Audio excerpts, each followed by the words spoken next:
Hello everyone, आप सबका स्वागत है। आरआरबी एनटीपीसी 2019 का सीबीटी 1 का मैथ्स का सॉल्यूशन कर रहे हैं, जिसमें 28 दिसंबर 2020 से 1 फरवरी 2021 तक जितने भी शिफ्ट में एग्ज़ाम हुए सभी शिफ्ट के सॉल्यूशन कंप्लीट हो चुके हैं। इन सब के वीडियोस प्लेलिस्ट में मिल जाएंगे। आज की क्लास में 2 फरवरी 2021 का दूसरा शिफ्ट का सॉल्यूशन करेंगे। इसका पहला शिफ्ट का वीडियो भी प्लेलिस्ट में मिल जाएगा। और इन सब का सॉल्यूशन पहले ही कंप्लीट हो चुका है। इनके वीडियोस देखने के लिए प्लेलिस्ट विजिट कर सकते हैं, लिंक इनका डिस्क्रिप्शन में दिया गया है। तो शुरू करते हैं। उससे पहले चैनल पर नए हैं तो चैनल को सब्सक्राइब कर दीजिए। आगे बढ़ते हैं। पहला सवाल है, 120 के भाजकों की संख्या कितनी है? यानी 120 के गुणनखंडों की संख्या यहाँ पर पूछ रहा है। तो सबसे पहले हम लोग को 120 को अभाज्य गुणनखंड में तोड़ना होगा। तो 24 पंचा 120 होता है, तो 24 को आप 8 या 24 तोड़ दीजिए। 8 को लिख देंगे 2 पर पावर 3। उसके बाद बच गया 3, तो ये हो गया 24। उसके बाद बचा क्या था? 5। ठीक है, तो ये हो गया इसका अभाज्य गुणनखंड। अब गुणनखंडों की संख्या निकालने के लिए हम लोग क्या करते हैं? पावर में एक एक जोड़ के गुना करते हैं। तो यहाँ पर पावर 3 है, और 3 का पावर क्या है? 1 है। 5 का पावर क्या है? 1 है। तो सब में एक एक जोड़ेंगे, तो 3 में एक जोड़ेंगे 4 होगा, 1 में एक जोड़ेंगे 2 होगा, और यहाँ पर भी 2 होगा। तो 4 दूना 8 दूना 16 इस सवाल का आंसर होगा, ऑप्शन नंबर सी। आगे बढ़ते हैं।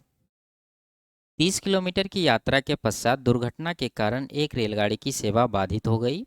उसकी चाल घटकर वास्तविक चाल की 4/5 रह जाती है। इस कारण यह 45 मिनट देरी से पहुंचती है।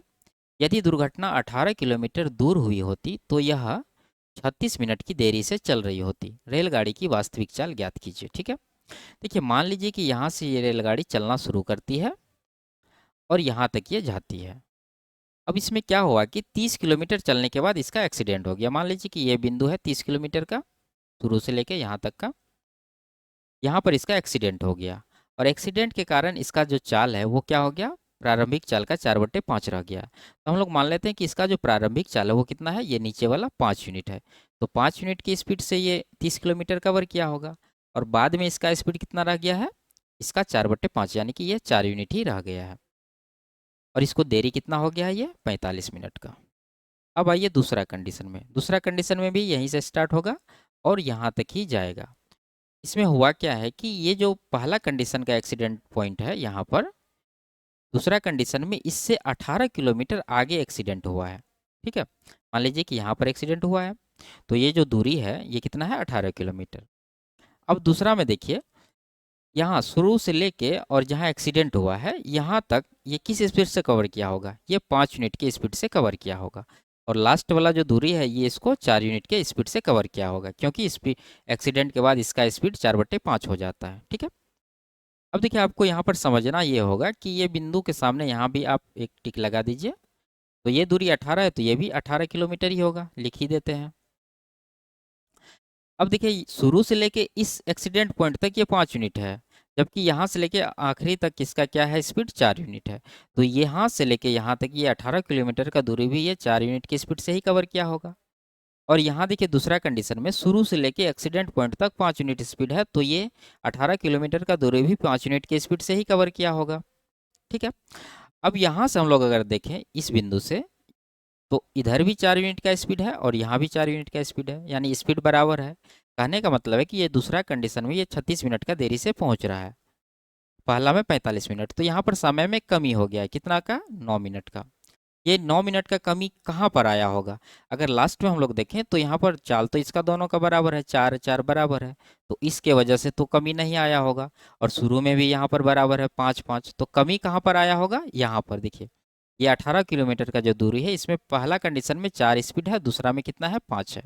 ठीक है, अब यहाँ से सवाल सॉल्व होगा। तो हम लोग ये जो है ये क्या है?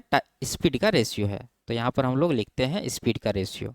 पहला का क्या है? 4 यूनिट है, और दूसरा का क्या है? 5 यूनिट है यहाँ पर। ठीक है, तो टाइम का रेशियो क्या हो जाएगा? इसका इन्वर्स हो जाएगा, यानी कि 5 इधर आएगा, 4 इधर आ जाएगा।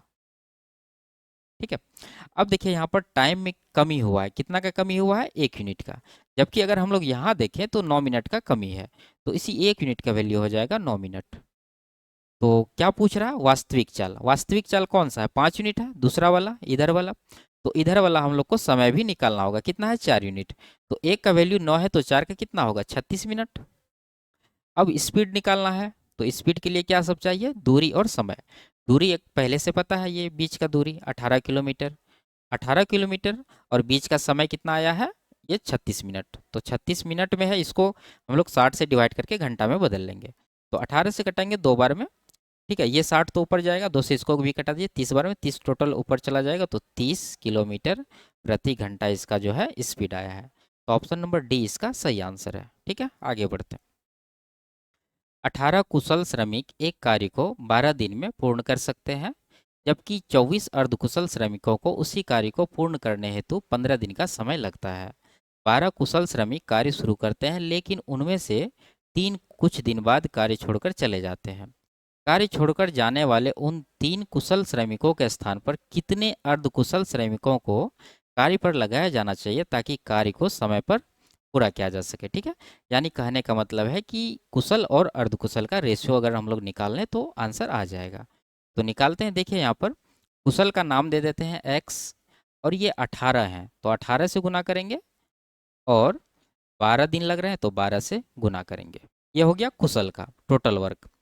और इसी तरह से अर्धकुशल का भी टोटल वर्क निकालेंगे और दोनों को बराबर करेंगे तो दोनों का कार्यक्षमता आ जाएगा। तो अर्धकुशल का नाम दे देते हैं y, और ये 24 है, और इसको कितने दिन लग रहे हैं, 15 दिन। तो 15 से यहाँ पर गुना करेंगे, 12 से कटाएंगे 2 बार में, 3 से कटा दीजिए 5 बार में, 3 से 6 बार में, 2 से 3 बार में। तो यहाँ से x और y का क्या रेशियो आ गया, 5 और 3।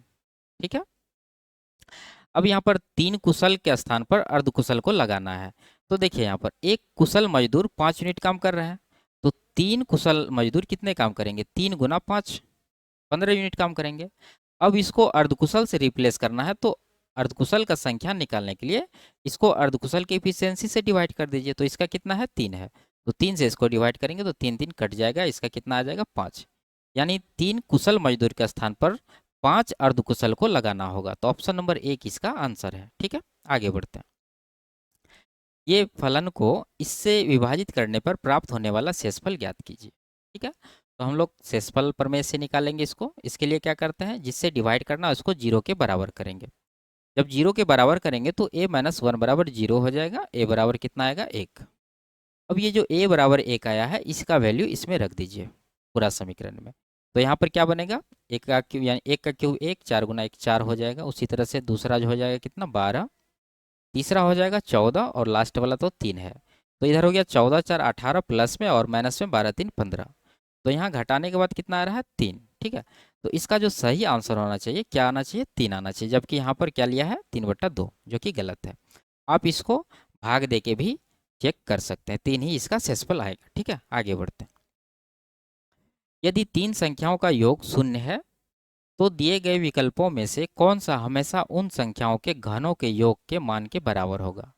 देखिए यहाँ पर कह रहा है 3 संख्याओं का योग 0 है, तो हम लोग कोई 3 संख्या ऐसा ले लेते हैं जिनका जोड़ जो है योग 0 हो रहा है। तो मान लेते हैं कि 2 है, 3 है, और एक -5 ले लेते हैं। 3 2 5 5, ये तो 0 हो जाएगा जोड़। अब इसमें क्या कह रहा है कि उनमें से उन संख्याओं के घनों के योग के मान के बराबर होगा।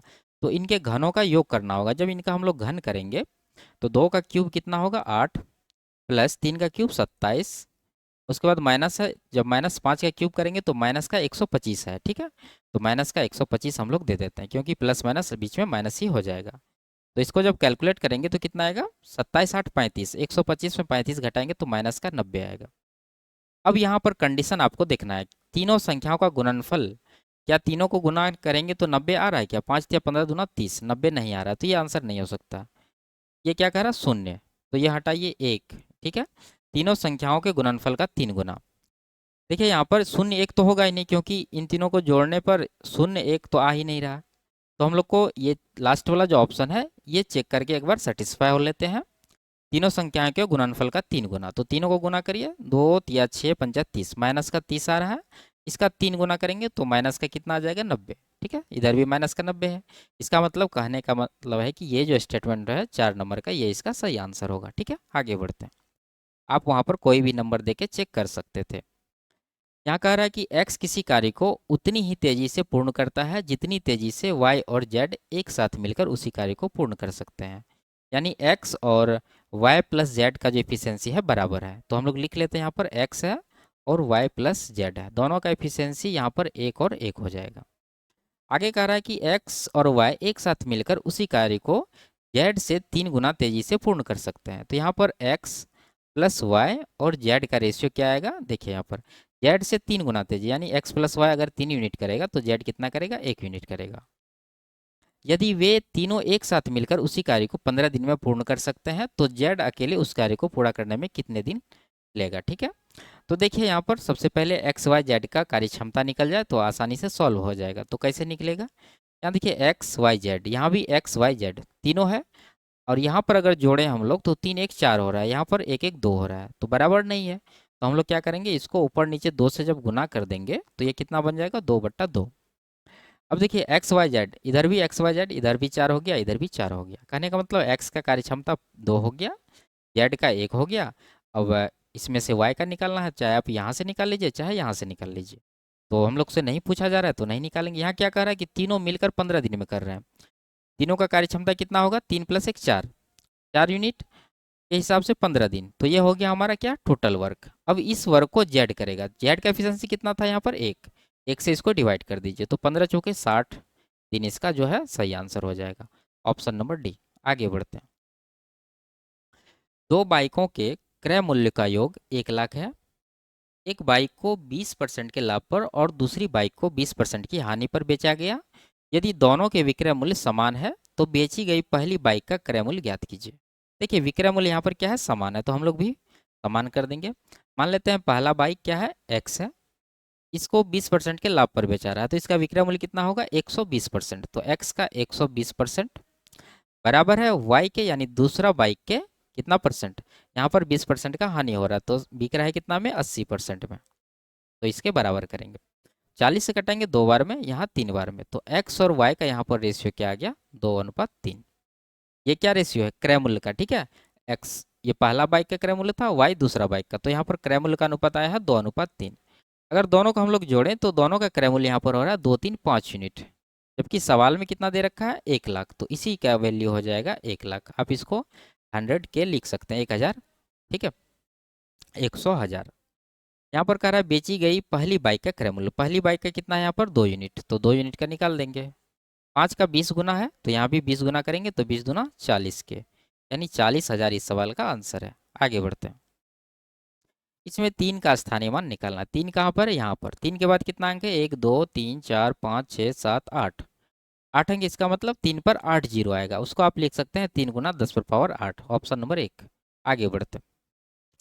3 कारों के चालों का अनुपात यहाँ पर दे रखा है। इन कारों द्वारा समान दूरी तय करने के लिए जाने वाला समय का अनुपात ज्ञात कीजिए। ठीक है, देखिए दूरी यहाँ समान है तो इसका जो समय का अनुपात होगा इसका इन्वर्स हो जाएगा, तो 2 का इन्वर्स 1/2, उसी तरह इसका हो जाएगा 1/3, इसी तरह इसका होगा 1/4। फ्रैक्शन हटाने के लिए एलसीएम से गुना कर दीजिए, इसका एलसीएम हो रहा है कितना, 12। 2 से 12 को डिवाइड करिए 6, 3 से करेंगे 4 आएगा, 4 से करेंगे 3 आएगा, 4 6:4:3, ऑप्शन नंबर 2। आगे बढ़ते हैं। यदि आयत की लंबाई में 70% की वृद्धि की जाती है तो चौड़ाई को कितने प्रतिशत तक की कमी की जानी चाहिए ताकि उसका क्षेत्रफल समान बना रहे। ठीक है, तो देखिए लंबाई में क्या परिवर्तन हो रहा है, 70% का वृद्धि, 70% मतलब 7/10। अगर लंबाई पहले 10 था तो बाद में कितना हो जाएगा, +7 हो जाएगा, यानी कि 17 हो जाएगा। अब चौड़ाई को क्या करना पड़ेगा ताकि इसका क्षेत्रफल कोई परिवर्तित नहीं हो, तो इसका इन्वर्स करना पड़ेगा। ठीक है, 17 यहाँ आएगा, 10 यहाँ आएगा, तब जाके दोनों कंडीशन में इसका जो क्षेत्रफल है, आयत का क्षेत्रफल क्या होता है, लंबाई गुना चौड़ाई। अगर इधर लंबाई गुना चौड़ाई करें तो 170 आएगा, इधर भी करेंगे तो इधर भी 170 आएगा, दोनों कंडीशन में बराबर। इसका मतलब चौड़ाई को 17 से 10 करना पड़ेगा, तो यहाँ पर 7 का कमी है, किसके ऊपर, 17 के ऊपर। तो परसेंटेज पूछ रहा है तो आप यहाँ पर 100 से गुना करिए, उसके लिए आप 2 जीरो लगा सकते हैं और डिवाइड कर सकते हैं। ठीक है, इतना परसेंट इसका आंसर होगा। तो 17 से डिवाइड करेंगे तो 17 चौके 68, 2 बचा, जीरो आएगा, 17 1 का 17, उसके बाद डेसिमल आएगा, तो 41% के अप्रॉक्स जो है इसका आंसर होना चाहिए। ठीक है, जबकि यहाँ पर क्या दे रखा है, 59, और 41 ऑप्शन में कहीं नहीं है, तो हम लोग इसको 41 बना देंगे। इसका जो सही आंसर क्या है, 41 है। आगे बढ़ते हैं। इसमें कितने गुणनखंड 50 के विभाज्य है, 50 से विभाज्य है किंतु 100 से विभाज्य नहीं है। इस तरह का सवाल पिछले क्लास में भी था, तो हम लोग इसके लिए क्या करते हैं, 50 से विभाज्य पूछ रहा है तो 50 को हम लोग यहाँ से बाहर करेंगे। ठीक है, ये तो इसके लिए क्या करना होगा, 25 दूना 50, यहाँ पर उससे 5 पर पावर 2 बाहर कर लेते हैं, और 2 चाहिए तो 2 यहाँ से बाहर कर लेते हैं। अंदर क्या बच जाएगा, यहाँ से 1 2 बाहर कर लिए तो बचा 2 पर पावर 2, और यहाँ पर 3 पर पावर 3 ही है, और यहाँ पर 5 की 4 है तो उसमें से 2 पावर तो बाहर कर लिए, बचा कितना, 5 पर पावर 2, और उसके बाद 7 पर पावर 2, ये बच गया। अब ये जो अंदर में आया है इसका जब हम लोग गुणनखंडों की संख्या निकालेंगे तो वो होगा 50 से विभाज्य, लेकिन यहाँ कंडीशन कर रहा है कि ये 100 से विभाज्य नहीं होना चाहिए। तो हम लोग क्यों क्या करना पड़ेगा, इसका इवन मल्टीपल को हटाना पड़ेगा, यानी कि अंदर से आप इवन नंबर को हटा दीजिए, ये जो 2 के साथ पावर 2 है, ठीक है। क्योंकि अगर आप देखिए 50 का मल्टीपल है तो 100 से विभाज्य कौन सा नहीं होगा, अगर इसको हम लोग ऑड मल्टीपल करेंगे, जैसे 50 दिया 150, ये 100 से नहीं कट रहा है। उसी तरह से 50 गुना 5 यानी कि ये 250 हो रहा है, ये भी 100 से नहीं कट रहा है। अगर इसको हम लोग इवन नंबर यानी कि मान लीजिए अगर 50 को चाहे 2 से गुना कर दीजिए 100 आ जाएगा, 100 से कट रहा है। 50 को आप 4 से गुना कर दीजिए, इवन नंबर है 200, ये भी 100 से कट रहा है। तो इसलिए हम लोग को इवन नंबर को अंदर से हटाना पड़ेगा, तो बचेगा हमारे पास सिर्फ ये, इसका निकाल दीजिए। इस निकालने के लिए क्या करना होता है, पावर में एक एक जोड़ के गुना, तो 3 में एक जोड़ेंगे तो 4 होगा, 2 में एक जोड़ेंगे तो 3 होगा, और 2 में एक जोड़ेंगे तो 3, 4 तिया 12 तिया 36, तो 36 इस सवाल का आंसर होगा, ऑप्शन नंबर 2। आगे बढ़ते हैं। एक वृत्त में एक्स और वाई लंबाई वाली दो जीवाएं केंद्र पर क्रमशः 60 डिग्री और 90 डिग्री के कोण अंतरित करती है। इस परिदृश्य के संबंध में इनमें से कौन सा सही है। ठीक है, देखिए एक डायग्राम बना लेते हैं, ये वृत्त है और इसका ये केंद्र है। मान लीजिए कि एक जीवा यहाँ पर है इस तरह से, जो केंद्र पर 60 डिग्री का कोण बना रही है यहाँ पर, और एक जो है 90 डिग्री का कोण बना रही है। तो मान लेते हैं कि यहाँ पर एक जीवा है, ठीक है, और ये इसको मिला देंगे, तो ये जो कोण बन रहा है ये कितना का बन रहा है, 90 डिग्री का। अब यहाँ पर आपको देखना होगा कि ये जो है ये क्या है, रेडियस है, तो ये भी बराबर होगा और ये भी बराबर होगा, यानी तीनों इसका बराबर होगा। जब ये दोनों बराबर है, बीच का कोण 60 डिग्री है, तो बाकी बचा कोण भी कितना होगा, 60-60 होगा। कहने का मतलब ये क्या है, समबाहु त्रिभुज है। और पहला जीवा का लंबाई है x, तो ये x है, और ये समबाहु त्रिभुज हुआ, तो बाकी का लंबाई भी क्या होगा, x ही होगा, ठीक है, और ये भी x ही होगा। और ये 90 डिग्री है, तो ये कहने का मतलब समकोण त्रिभुज है, तो बाकी बचा कोण कितना होगा, 45-45 होगा। जब 45-45 होगा और दोनों भुजा दिया है तो कर्ण हम लोग निकाल सकते हैं पाइथागोरस लगा के, या नहीं तो आप डायरेक्ट भी इसका रूट 2 गुना कर सकते हैं, ठीक है, √2x, क्योंकि ये एक एक √2 का रेशियो होता है। अब यहाँ देखिए दूसरा जीवा का जो लंबाई दे रखा था ये y दे रखा था, जबकि हम लोग x से अगर निकाले तो ये कितना हो गया है, √2x। कहने का मतलब ये दोनों बराबर है, तो y बराबर हम लोग √2x लिख सकते हैं। यही इसका आंसर होगा, ऑप्शन नंबर 3। आगे बढ़ते हैं। यदि 20% स्पिरिट वाले 50 लीटर के एक द्रव्य विलयन में 10 लीटर जल मिलाया जाता है तो परिणामी विलयन में स्पिरिट का प्रतिशत कितना होगा। देखिए हम लोग पहले अगर देखें तो 20% इसमें क्या था, स्पिरिट था, जबकि लिक्विड कितना था इसमें, 50 लीटर। तो 50 लीटर का 20% कितना होगा, 5 दूना 10 यानी कि 10 लीटर। ये प्रारंभ में 10 लीटर इसमें क्या था, स्पिरिट था। अब इसमें का परसेंटेज निकालना है किसके ऊपर, 50 लीटर जो पहले से था विलियन वो तो था ही, और इसमें जो 10 लीटर जल मिलाया गया इन दोनों के ऊपर, तो दोनों का जोड़ कितना होगा, 50-10-60, यानी ये 10 लीटर जो स्प्रिट है इसका परसेंटेज 60 लीटर पर निकालना है। तो कितना हो जाएगा, कटा दीजिए इसको, ये आ जाएगा 1/6 कितना होता है, 16.2/3%।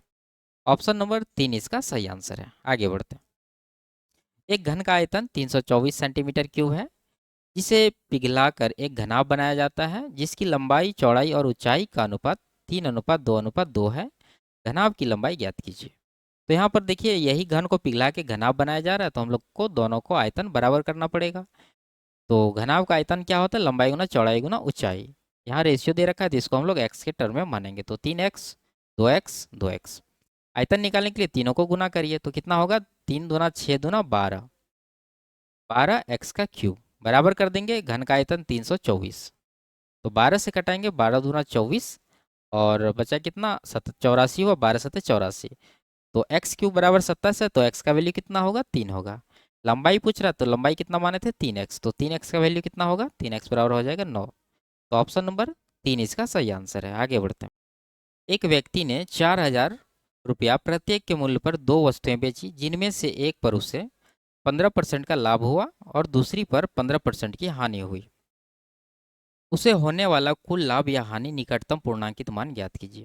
देखिए यहाँ पर लाभ या हानि रुपया में पूछ रहा है, अगर परसेंटेज में पूछता तो आराम से हम लोग निकाल लेते, इसका स्क्वायर करके 100 से डिवाइड करते, वही इसका आंसर होता है। लेकिन यहाँ रुपया में पूछ रहा है तो कैलकुलेशन थोड़ा सा करना पड़ेगा। देखिए दोनों जगह 15-15 है तो हम लोग 15% का फ्रैक्शन 3/20 यहाँ पर लिख देते हैं। अगर पहला वस्तु को देखें, अगर इसका क्रय मूल्य 20 यूनिट होगा तो उस पर इसको प्रॉफिट हो रहा है, यानी कि 20 पर 3 का प्रॉफिट होगा, तो सामान कितना में बिक रहा होगा, 23 में। ये हो गया पहला वस्तु का।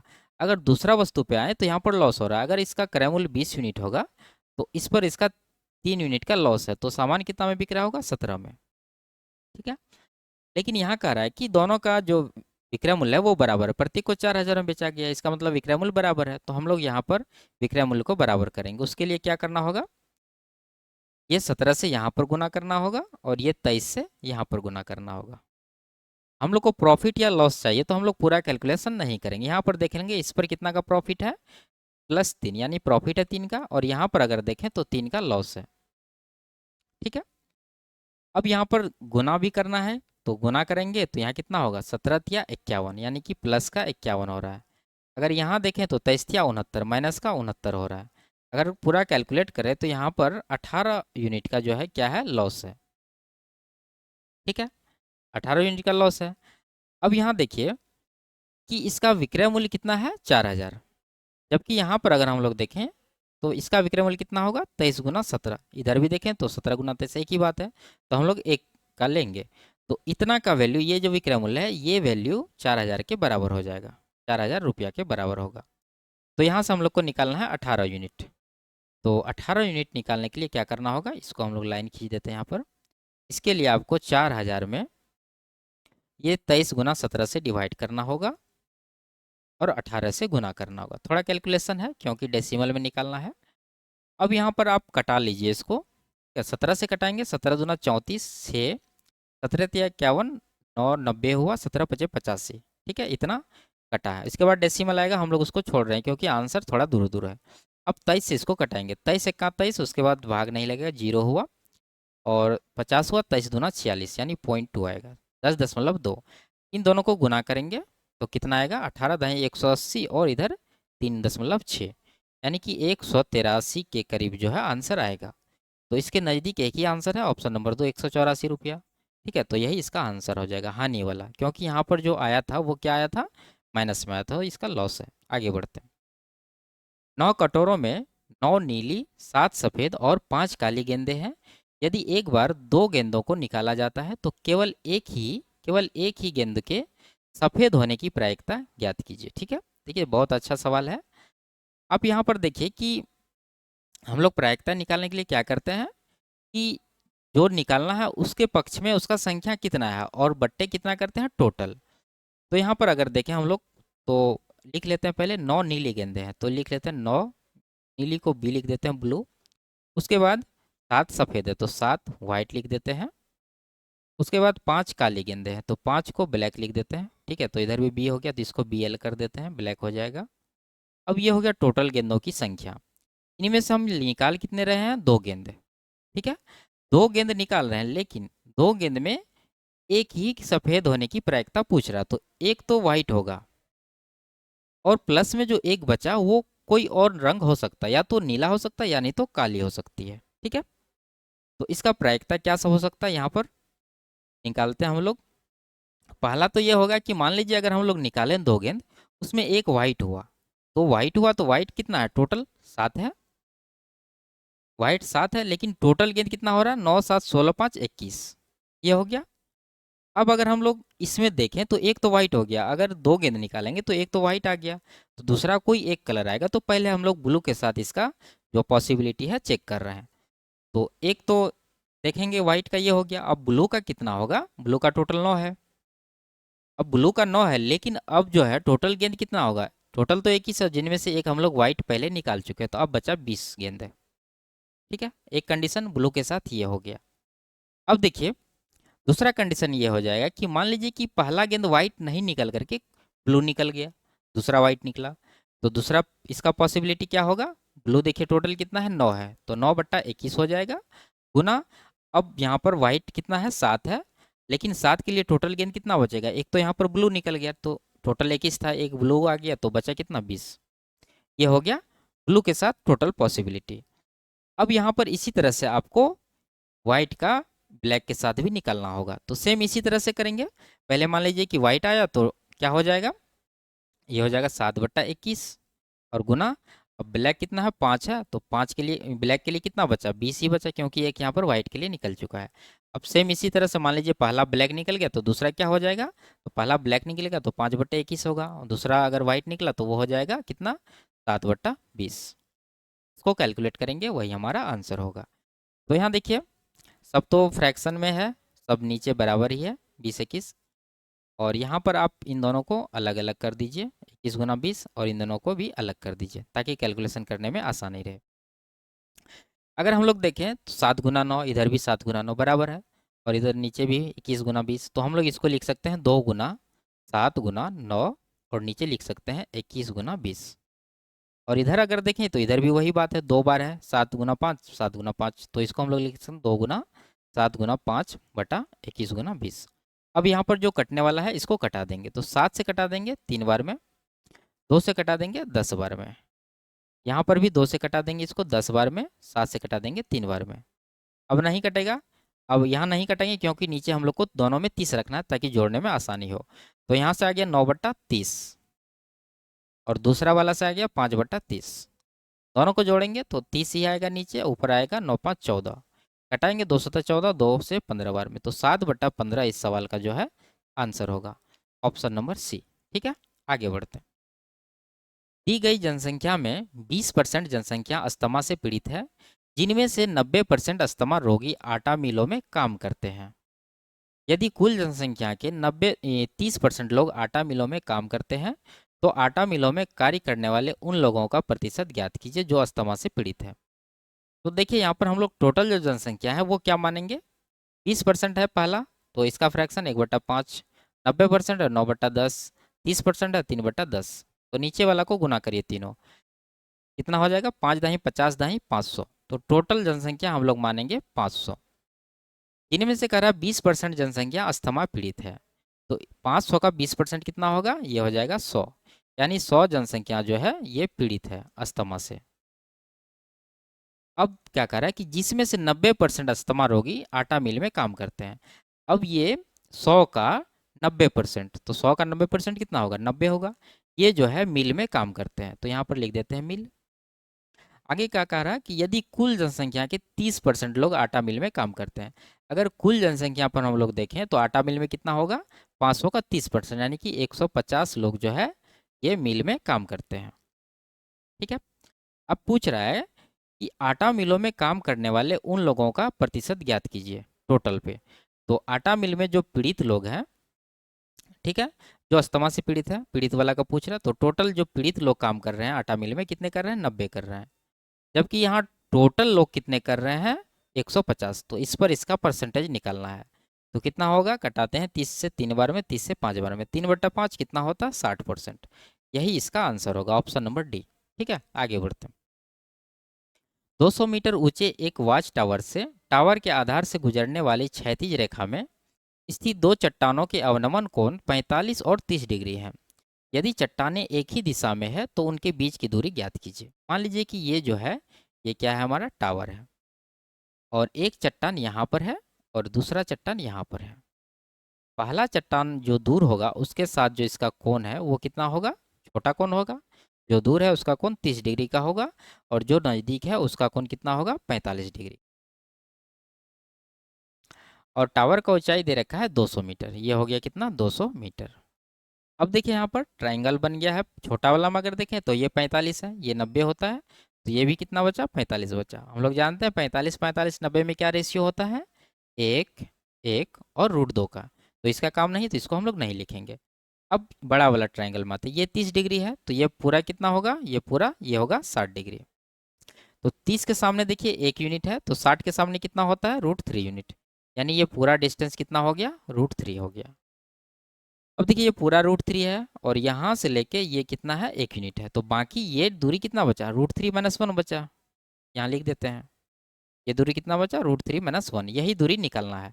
ये पहला चट्टान है, ये दूसरा, इन्हीं दोनों के बीच का दूरी निकालना था, तो ये कितना हो जाएगा देखिए यहाँ पर 1 यूनिट का वैल्यू 200 मीटर, तो इतना यूनिट का वैल्यू कितना हो जाएगा, इसको 200 से गुना कर देंगे, यानी कि 200 गुना √3 - 1, यही इसका आंसर होगा, इतना मीटर।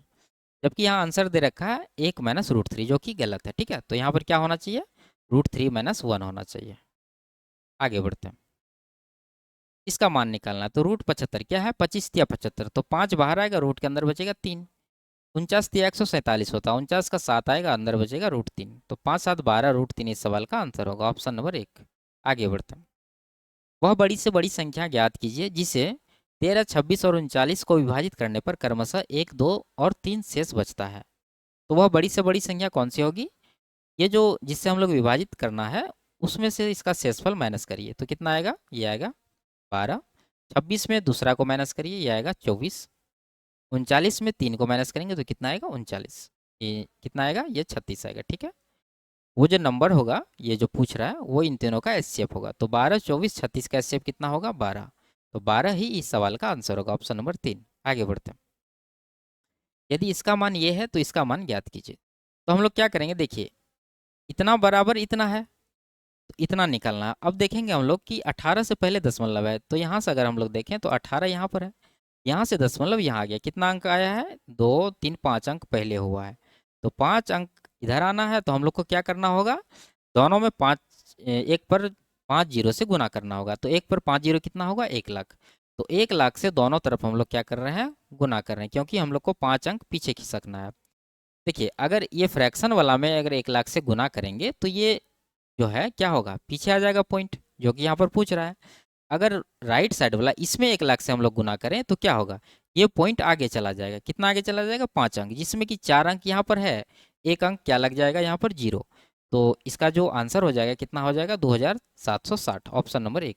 ठीक है, इसको समझ लीजिए, ये कैसे हुआ, 1/36.18 है, इसमें अगर हम लोग 1 लाख से गुना करें तो ये क्या होगा, ये ऊपर से अगर हम लोग नीचे भाग करेंगे तो ये पॉइंट तो खिसक जाएगा, कितना खिसकेगा, 5 अंक। जिस तरह से नीचे से ऊपर गुना भाग करते हैं उसी तरह ऊपर से नीचे भाग कर देंगे, बात वही है।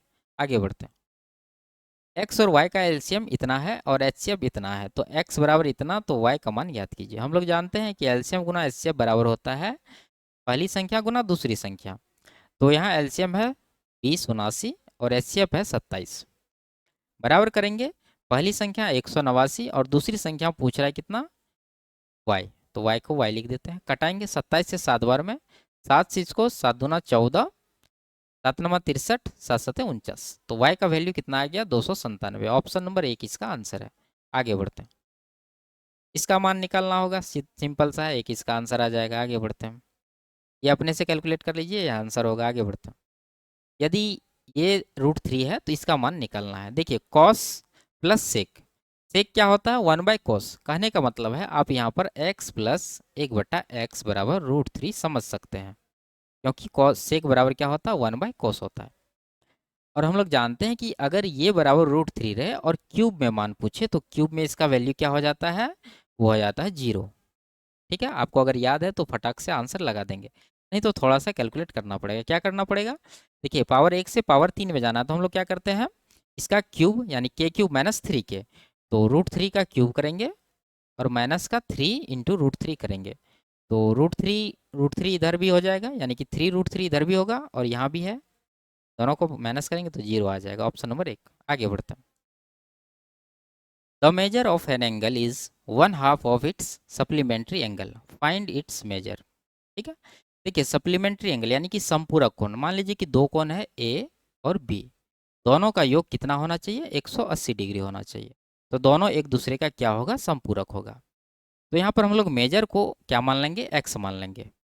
तो इसका जो मेजर को अगर एक्स माने तो एक्स का सप्लीमेंट्री एंगल क्या होगा, सवाल के अनुसार अगर ये मेजर सप्लीमेंट्री एंगल का हाफ है तो इसका 2 गुना हो जाएगा सप्लीमेंट्री, यानी सप्लीमेंट्री हो जाएगा कितना, 2x।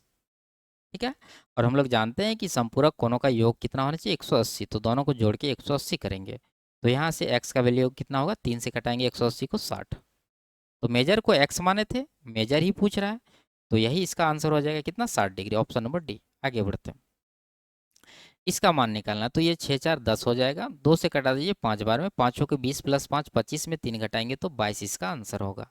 आगे बढ़ते हैं, साधारण ब्याज की 5% वार्षिक दर पर 8 वर्षों के लिए निवेशित धनराशि परिपक्वता पर 175 रुपया हो जाती है। निवेशित राशि ज्ञात कीजिए। यानी ये मिश्रधन 175 बन जाती है, तो मूलधन पूछ रहा है। देखिए यहाँ पर ब्याज कितना मिल रहा है, 5% के दर से 8 वर्ष में एक कितना हो जाएगा, ये हो जाएगा 40%। और हम लोग जानते हैं कि इसमें 100% क्या है, मूलधन भी रहता है, तो मिश्रधन कितना हो जाएगा 140%। यानी 175 रुपया जो है ये 140% का वैल्यू है। और मूलधन पूछ रहा है, मूलधन हम लोग 100% यहाँ पर गुना करके निकालेंगे।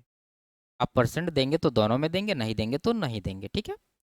तो यहाँ से कटाएंगे 20 से 5 बार में, 20 से 7 बार में, 7 दूना 14, 7 पचे 35, 25 पंचे 125 रुपया इस सवाल का आंसर होगा, ऑप्शन नंबर 2।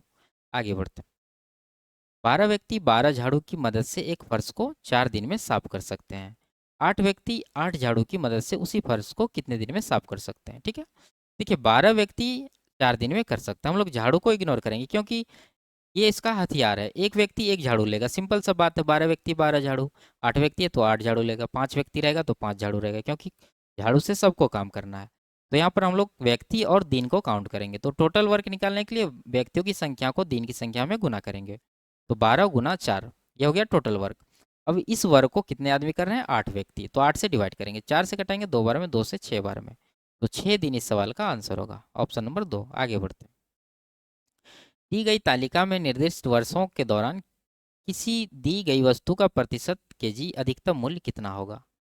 देखिए पहला वर्ष में अगर देखें 1993 में, तो यहाँ पर ये मात्रा केजी में है और रुपया ये है, तो 230 को आप अगर 110 से डिवाइड करेंगे, और उसी तरह से सबको एक नज़र दौड़ा लीजिए पहले कि कहाँ पर मैक्सिमम आ सकता है, ठीक है। तो अगर यहाँ देखें तो 9 तिया 27, ये 125 तिया 375, 13 तिया 39, यानी कि 390 से यहाँ पर ज़्यादा हो रहा है, 3 गुना से ज़्यादा है, इसका मतलब यहाँ पर सबसे ज़्यादा आएगा डिवाइड करने के बाद, तो यहाँ पर आंसर हो निकलेगा। तो उसके लिए आपको 430 में 30 से डिवाइड करना हो, 130 से डिवाइड करना होगा, 0 0 कट जाएगा, 13 तिया 39, 4 बचा, फिर से 13 तिया 39 जाएगा, ठीक है। और 3.3 ऑप्शन नंबर 1 में दे ही रखा है, तो यही इसका आंसर हो जाएगा। आगे बढ़ते हैं। इसमें कह रहा ब्रांडों के इनमें से किस युग्म के लिए 2018 और 2019 दोनों वर्षों में बिकने वाले एसीज की कुल संख्या समान थी। तो कहाँ पर समान है, 2019 का लाल वाला है, ब्लू वाला 2018 का है, तो जोड़ ही लीजिए। यहाँ पर हो रहा है 68, यहाँ पर कितना हो रहा है, यहाँ हो रहा है 70, ठीक है 70, और यहाँ पर हो रहा है 58, और यहाँ पर हो रहा है 68, और यहाँ पर हो रहा है 55। तो 68 कहाँ पर है, यहाँ दोनों बराबर है, तो ये है एल और यहाँ पर है एच, तो एच और एल इस सवाल का सही आंसर होगा, ऑप्शन नंबर 1। आगे बढ़ते हैं। इसमें क्या कह रहा है, वर्ष 2017 और 2018 के बीच किस विषय की पुस्तकों की बिक्री में सर्वाधिक गिरावट आई है, ठीक है। विषय का नाम यहाँ दे रखा है, विज्ञान को एस, कला को डी लिख सकते हैं, यहाँ पर है S D H M L, ठीक है ई। अब यहाँ पर देखिए 2017 जो है डॉट डॉट वाला है और प्लेन वाला 2018 है, तो 17 से 18 क्या देखना है, गिरावट। अगर हम लोग देखें 17 18, यहाँ वृद्धि है, इसको छोड़िए, यहाँ पर भी वृद्धि है, यहाँ पर गिरावट है, 30 से 25 हुआ है, तो यहाँ पर 5 का कमी है 30 के ऊपर।